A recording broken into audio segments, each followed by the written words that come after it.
For more than a decade, this greenhouse was used for growing orchids. But last year, the company Up Cannabis took over. Now the facility just north of the Niagara Falls ships marijuana across Canada. In 2016, the Ontario-based firm became one of the country's first licensed medical marijuana producers. And after recreational weed became legal in October, Up Cannabis got more ambitious. So the main focus of the company right now is certainly on creating a very strong footprint here in Canada, which is the biggest legal market in the world. The country's Cannabis Act fulfills a promise Prime Minister Justin Trudeau made in the 2015 campaign. It lifts 95 years of prohibition and makes Canada the second nation after Uruguay to legalize the drug. By controlling and regulating the sale of cannabis, we can better protect our young people. The allies I spoke with are interested in seeing how things go, but I have a feeling they will wait to see how it goes in Canada before they try it themselves. The first retail stores opened in the province of Newfoundland and Labrador, where customers queued overnight. I came out to be the first person in Canada to buy a legal gram of recreational cannabis. The government says regulation will benefit the economy. It expects to make over $840 million a year by taxing tokers. According to Deloitte, marijuana sales could rise as high as $8.7 billion in the first year. That's equal to what Canadians spend on wine. Including growing and distribution, paraphernalia, and tourism, the research firm says the industry could be worth more than $22 billion a year. But the World Health Organization says these estimated economic benefits can act as a smokescreen to the real harm that marijuana use can cause. I think any addictive, whether it's drug or substance, is not good for human health. But Canada isn't alone in taking the trade out of the hands of illegal dealers. Last month, Michigan voted to become the 10th state in the U.S. to legalize recreational pot, while Utah and Missouri joined 31 other states to approve it for medical use. The South African Supreme Court also legalized private marijuana use, a first for the continent. More countries, including Thailand, could follow suit in 2019 as support to take marijuana mainstream grows. Paolo Montecillo, TRT World. Well, for more on the story, let's go to Chris Alexander, Canada's former immigration minister. He now sits on the board of a new Canadian cannabis company. Welcome back to the program. It's not every day that we see a whole new industry basically spring up overnight, or at least become legal. So 3 months on from the legalisation of cannabis in Canada, how's it going?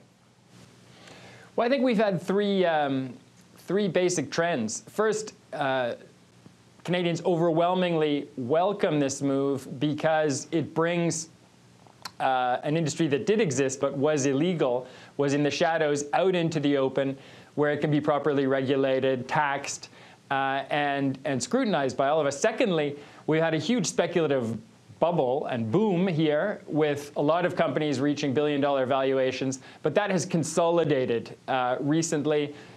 Investors are getting realistic about the sector, which is a healthy development. And thirdly, you started to see public debate about the role of these products. Are they good for your health or not? Are they better for recreation than alcohol, cigarettes, tobacco, and other alternatives or not? That debate is going to continue, and it's a very interesting debate with consumers. It's an area where Canada is able to show global leadership because we're the only large jurisdiction that's made this move to legalize the recreational use of cannabis. I'd like to look at some of those concerns a little later, but let's look at what you hinted at earlier, and that's, I guess, the cash cow that this legalisation has become. Who are the winners and losers here? Is it the big tobacco companies who are now trying to find a new revenue stream? Is it small boutique producers similar to the one that you're involved in now? Who's winning and who's losing out of this?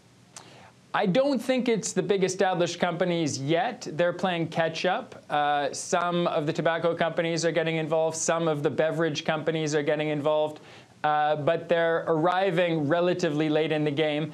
The winners are the companies that have raised money, chosen technology that works and actually executed their plans. It's not that easy to produce cannabis on a large scale that meets all the requirements of our health authorities.